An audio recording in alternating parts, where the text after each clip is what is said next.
Welcome, I'm Sam Faddis. This is Ground Truth. Today we're going to be talking to Joe Kent, who's a candidate for Congress in the 3rd Congressional District in Washington State.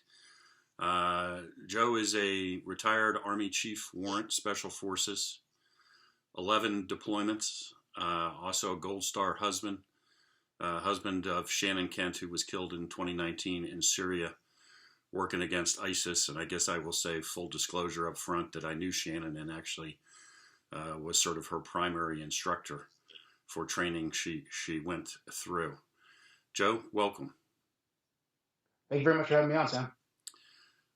So, listen, let me just dive into this up front. I mean, you're running for Congress. I think that's fantastic. I tell people all the time, democracy is not a spectator sport, and participation does not mean show up every X number of years and vote for somebody. You got to get You got to get way deeper into it than that. But for you, why are you running? So seeing the totality of what's happening in our country, the way that the left is moving in complete and total lockstep with the coordination of big tech, unelected bureaucrats in our government, the corporations, everything that we saw come to fruition in November of 2020 being moved very forcefully down our throats to threaten our very way of life, to threaten our republic and our Constitution. I just saw all that and knew I wanted to do something. Having a background like we have, I figured that the best way I can contribute up until now was in the national security realm, mostly serving overseas. However, seeing what the left is doing, the networked attack that they're making against our republic, I knew I had to do something. I didn't quite know exactly what I wanted to do until my representative, Jamie Butler, did what she did and betrayed our president and betrayed her oath to support and defend the Constitution when she voted for the unconstitutional impeachment of President Trump. So I knew then that I had to take all the experience that I gained overseas and really put my name in the ring to go fight in D.C. for our district back here. So Jamie Butler is the current holder of this seat. She is. 3rd Congressional District is where in Washington State? So we are right on the Oregon and Washington border. We are the only piece of Republican-controlled territory that touches the Pacific Ocean in the continental United States. But we're right in between two radical left cities. So Portland, Oregon is immediately to our south. Our major city, Vancouver, is becoming a suburb of Portland, Oregon. Lots of spillover lawlessness with rampant homelessness, drug issues, and then also spillover from Antifa. And then to our north, we have Olympia and Seattle, two radical Democrat-ran sanctuary cities. So we have very key terrain that the Democrats want to control so they can connect all of their radical sanctuary cities. So it's going to be a pretty hard fight here because the Democrats want to hold it, and then also we have the establishment Republicans who don't want to let it go either. So your district includes Long Beach Peninsula, Nacelle, that area? Is that? It does. Yeah, yep, right on the I say that because my brother used to live out there. Beautiful country, man. It is amazing country. A little damp occasionally, but yeah. It's technically a rainforest for most of the year, but we have amazing summers and very lush and green. My brother used to say, if you drop a tool in the ground, you better pick it up quick because the moss will grow over it. You won't be able to find it. But that's the truth. You've given me kind of the broad brush thing here. What are the specific issues? I mean, for your constituents, how are they looking at this? Like concretely, what are the specific things they're really focused on? So the people of the 3rd Congressional District benefited greatly from President Trump's America First agenda, and they rewarded him in both 2016 and 2020 with their votes, with the promise that everything would continue going the direction it was going, returning manufacturing to the states, getting rid of Obamacare, all those bread and butter populist issues that President Trump did so well with in delivering for the American people, getting us out of our endless wars. So the people of the 3rd Congressional District felt very betrayed by Jamie Butler. And the impeachment vote wasn't her first offense. She had voted to along with the Democrats, to not repeal the Affordable Care Act, which has greatly affected so many people in this district. She also voted to remove the emergency funding from the border wall that was being built. We're essentially a border town because, as I said earlier, we're surrounded by sanctuary cities. We have a major highway that runs through, or major interstate that runs right through our district, I-5. So all the the bad things with drug trafficking, human trafficking, and rampant crime that's come from being in between those two sanctuary cities greatly affects us, as does illegal immigration as far as the economy goes. So the America First agenda really resonated with people in this district. So for them, they want me to go forth in D.C. and fight back against everything that Joe Biden's doing right now, beginning with election integrity. People are furious that 2020 went the way it did, and that we can't have our voices heard, and that we can't even question it. We can't even say, "Hey, we want this thing adjudicated in the court of law, or we want this thing brought up in Congress," because everyone's recognized out here, if we don't adjudicate 2020, 2022, and 2024, will be a sham, just like 2020 was, especially with all the legislation that's going on right now with HR 1. So voter integrity is first and foremost on people's mind out here in the 3rd Congressional District, as I think it is the entire country.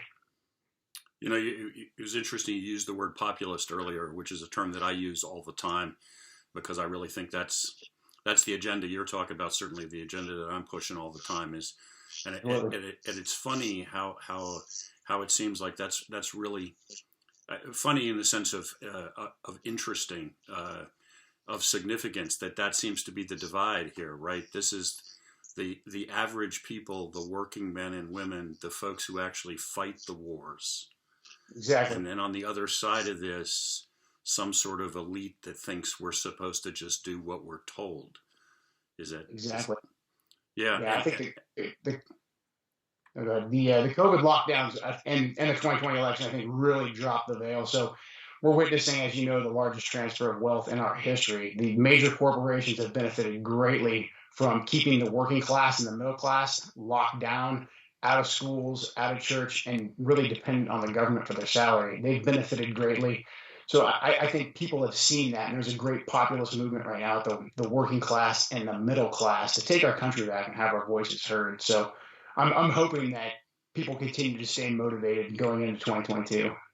Yeah, it really resonates with me, as I'm sure it does with you, the extent to which increasingly you see veterans such as yourself, folks who have devoted their lives to going downrange and doing God's work to keep people safe in their beds at night.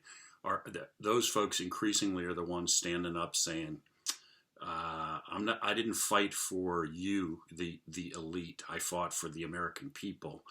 I'm not here to keep you in power, and enough of this. That's exactly right. I consider what I'm doing right now as continuing my oath to support and defend the Constitution of the United States, because for far too long, the men and women in uniform were asked to go forth and fight the endless wars, essentially, for an ideological standpoint of nation building and regime change that really, again, only benefited the elites and really only benefited our adversaries. China and Russia only grew greatly. And we see what China's been able to do as we shift our jobs overseas. It hurt the working class. It's made China incredibly strong, punching way outside their weight class with their economic control they've had that our elites have benefited from. So I think many of us in the veteran community and veterans of the intelligence community are going to start getting off the bench more and weighing into politics. Yeah, well, and you really see that with the Biden administration, don't you? I mean, every time they name a new person to be a secretary of whatever, their connections to big tech, their connections to the Chinese communists are just staggering. It's almost like Xi Jinping is picking the folks that are being named to these positions.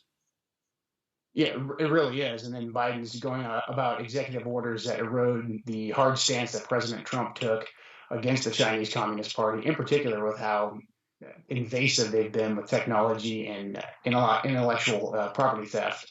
So, I mean, I think it's very clear to people right now that if we don't act now, this is going to continue. The technocrats and the oligarchs and then the Chinese Communist Party are just going to continue to benefit. And Joe Biden is really not being very shy about it. He hasn't been very subtle. I mean, we're only 40 days into the administration, and they are just moving at a breathtaking pace with executive orders. And then, unfortunately, we don't have control of the Congress and the Senate anymore. And they're doing everything they can to stay in, just to keep up with his radical tide. So as we close in on sort of the ending of this, let's talk about your campaign specifically. Like, where are you? What can people do to get involved? How do they donate money? Because unfortunately, that's the lifeblood of any campaign. Where are we, and what can Absolutely. people do? So I need everyone's help because we're in a war for resources right now. Representative Butler's sitting on massive establishment war chests. There's still, unfortunately, lots of folks in the Republican Party that have not gotten the populist message. They still think that we're the party of the elite, and they want to keep these career politicians in power. But then also we have the radical left to our north and south that would love to come in here and really take it over. So they're going to throw a lot of money at this campaign as well. So if everyone can go to joekentforcongress.com, donate, I would greatly appreciate that. I also have a couple of different platforms on there where you can reach me on the various social media channels. I have an issues page where people can read my stance on all the great issues of the day, and then they can contact me on there.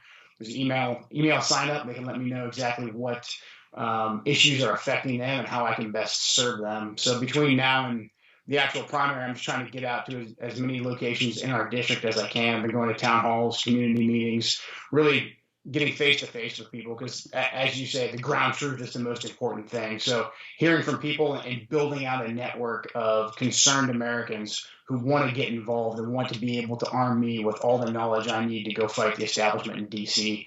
That's the main effort of the campaign right now. So what was the website again? What's the address? JoeKentForCongress.com. JoeKentForCongress.com. Is that Yes, sir. number 4 or FOR? FOR. Yeah. FOR. JoeKentForCongress.com. Folks, go there because look, when I was running, I can tell you the best part for me was talking to people. Never got tired of it. Days that I just couldn't hardly get out of bed, go meet people. Boom, I'm back in the game. American people are fantastic. Worst part, raising money. There's a lot of stuff you can do to work around that and not spend as much as people think. But the bottom line is you got to have a certain amount of cash or you're not in the game.